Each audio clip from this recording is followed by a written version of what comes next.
بکر کے ایمان پہ تبصرے ہو رہے ہوں، عمر کے ایمان کی بات کی جا رہی ہو، عثمان پہ کفر کے فتوے لگ رہے ہوں، صحابہ کرام کی تکفیر کی جا رہی ہو، اہل بیت کی توہین کی جا رہی ہو۔ وَمَا أَرْسَلْنَاكَ إِلَّا رَحْمَةً لِلْعَالَمِينَ حَرِيصٌ عَلَيْكُمْ بِالْمُؤْمِنِينَ رؤوف الرحیم، رؤوف الرحیم پیغمبر بن کے آئے۔ فَلْيُظْهِرِ الْعَالِمُ عِلْمًا وَمَن لَّمْ يَفْعَلْ ذَلِكَ فَعَلَيْهِ لَعْنَةُ اللَّهِ وَالْمَلَائِكَةِ وَالنَّاسِ أَجْمَعِينَ وَلَا يَقْبَلُ اللَّهُ لَهُ صَرْفًا وَلَا عَدْلًا۔ میں محمد الرسول اللہ فتویٰ دے کے جا رہا ہوں، لوگوں بتا کے جا رہا ہوں، اس پہ اللہ کی بھی لعنت ہے، اس پہ لوگوں کی بھی لعنت ہے، اس پہ تمام فرشتوں کی لعنت ہے۔ جب ایسے فتنے ظہور پذیر ہوں، ہر طرف سے ایمان کے لٹیرے ہوں، ہر طرف سے ایمان کو چھیننے والے،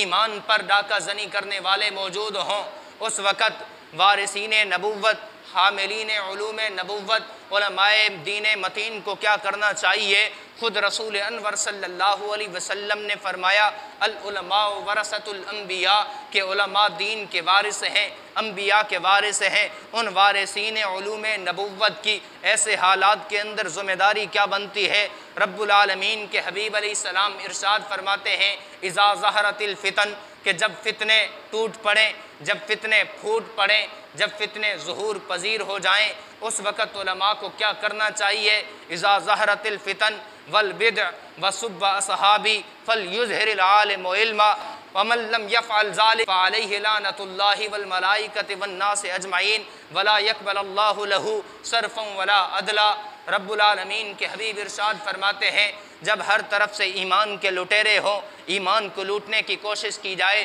کہیں ختم نبوت پہ حملہ ہو، کہیں ناموس صحابہ پہ حملہ ہو، کہیں ناموس اہل بیت پہ حملہ ہو، کہیں ناموس فقہائے کرام پہ حملہ ہو، کہیں اولیاء کرام کی ذات پہ حملہ ہو، کہیں قرآن پہ حملہ ہو، کہیں دین متین پہ حملہ ہو، شریعت پہ حملہ ہو، مسلمانوں سے دین چھیننے کی کوشش کی جا رہی ہو، مسلمانوں کو حرام میں ڈالنے کی کوشش کی جا رہی ہو، دین متین کے نام پہ بدعات رسومات کو دین بنا کے پیش کیا جا رہا ہو، میرے صحابہ کو برا بھلا کہا جا رہا ہو، ابو بکر کے ایمان پہ تبصرے ہو رہے ہوں، عمر کے ایمان کی بات کی جا رہی ہو، عثمان پہ کفر کے فتوے لگ رہے ہوں، صحابہ کرام کی تکفیر کی جا رہی ہو، اہل بیت کی توہین کی جا رہی ہو، اس وقت علماء دین متین کو یہ کرنا چاہیے فَلْيُظْهِرِ الْعَالِمُ عِلْمًا، کہ جس طرح نبیوں نے ایسے حالات کے اندر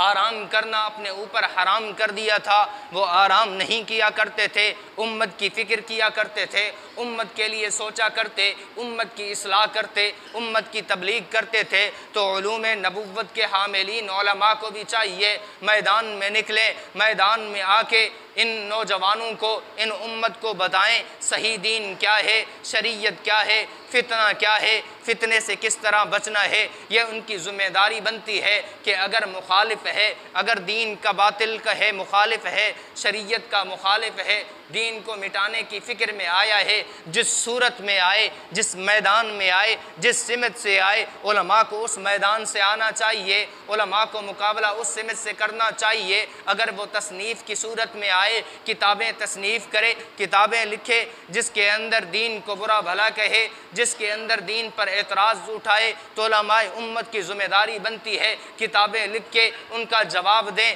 اگر لکھنے والا وہ میدان میں آتا ہے تو علماء کو میدان میں آنا چاہیے۔ اگر وہ سوشل میڈیا کی دنیا میں آ کے ویڈیوز بنا کے دین پہ اعتراض کرتا ہے، نوجوانوں سے دین چھیننا چاہتا ہے، نوجوانوں کے دین پہ حملہ آور ہونا چاہتا ہے، صحابہ سے بدزن کرنا چاہتا ہے، نبی سے بدزن کرنا چاہتا ہے، اہل بیت سے بدزن کرنا چاہتا ہے، تو علماء کو سوشل میڈیا پہ آ کے ویڈیوز کی صورت میں نوجوانوں کی رہنمائی کرنی چاہیے۔ وہ نوجوان جو یوٹیوب پہ ویڈیوز سرچ کرے، جہاں پر باطل کی ویڈیو اسے ملے تو اس کے سوال کے جواب میں علماء حقہ کی ویڈیو بھی اسے ملے، تاکہ اس کے دل کو تشفی ہو، تاکہ اسے تسلی ہو، تاکہ اسے یوں محسوس نہ ہو کہ یہ میدان خالی ہے، نبی کے وارثوں نے یہ میدان خالی چھوڑ دیا ہے، نبی کے دین پہ حملہ ہو رہا ہے، یہ میدان خالی ہے۔ الغرض جس سمت سے باطل آئے، علماء دین کو بھی اس سمت میں آ کے نبی کے دین کی حفاظت کرنی چاہیے۔ یہ نبی علیہ السلام کا فرمان ہے فَلْيُظْهِرِ الْعَالِمُ عِلْمًا، کہ عالم کو اپنے علم کا اظہار کرنا چاہیے، عالم کو بتانا چاہیے، عالم کو فتنے کی پہچان کرانی چاہیے، عالم کو حق دین سمجھانا چاہیے، اور اگر کوئی ایسا نہ کرے اللہ کے حبیب اس پہ کیا فتویٰ آپ لگاتے ہیں؟ امام الانبیاء وما ارسلناک الا رحمتا للعالمین حریص علیکم بالمؤمنین رؤوف الرحیم، رؤوف الرحیم پیغمبر بن کے آئے، رحمتا للعالمین پیغمبر بن کے آئے، وہ فرماتے ہیں فَلْيُظْهِرِ الْعَالِمُ عِلْمًا وَمَنْ لَمْ يَفْعَلْ ذَلِكَ فَعَلَيْهِ لَعْنَةُ اللَّهِ وَالْمَلَائِكَةِ وَالنَّاسِ أَجْمَعِينَ وَلَا يَقْبَلُ اللَّهُ لَهُ صَرْفًا وَلَا عَدْلًا، کہ ایسے حالات کے اندر عالم اپنے علم کا اظہار کرے، اپنے عالم ہونے کا احساس دلائے، امت کی رہنمائی کرے، امت کو بتائے دین کیا ہے، شریعت کیا ہے، حق کیا ہے، باطل کیا ہے۔ اگر ایسا نہیں کرتا، میں محمد الرسول اللہ فتویٰ دے کے جا رہا ہوں،